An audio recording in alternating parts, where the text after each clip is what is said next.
Всеки знае за един от най-големите революционери в нашата история – Христо Ботев.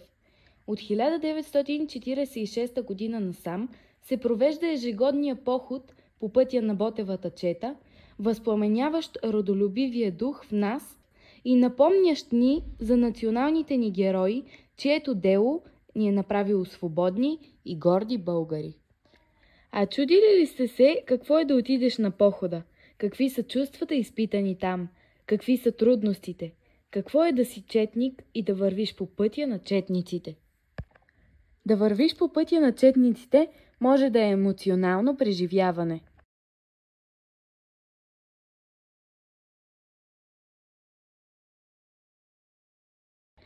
Да вървиш по пътя на четниците е трудно.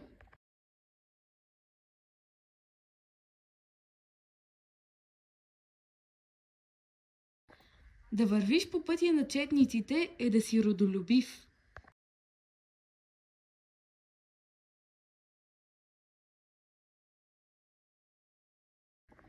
Да вървиш по пътя на четниците е да си горд.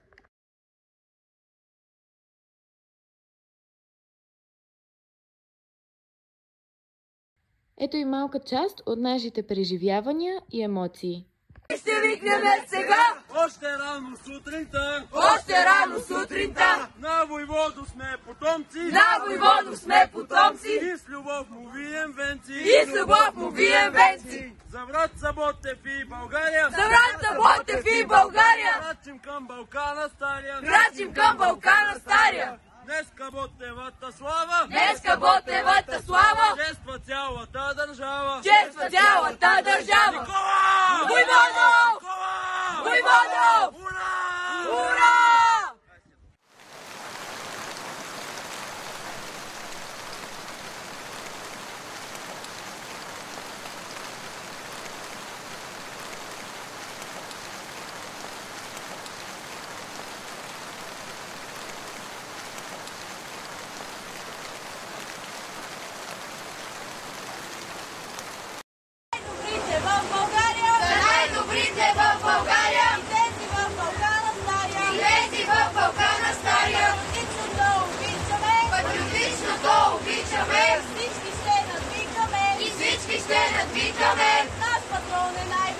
Наш патрон е най-велик, войводата със силен вик,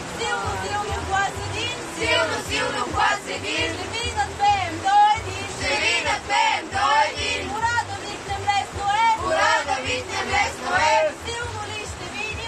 силно ли ще видиме, ура!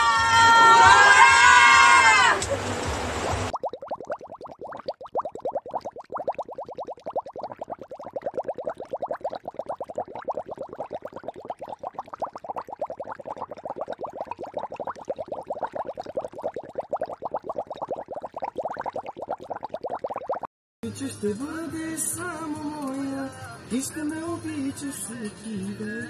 Красива си като една червена роза, ето виж и залеза ти нося.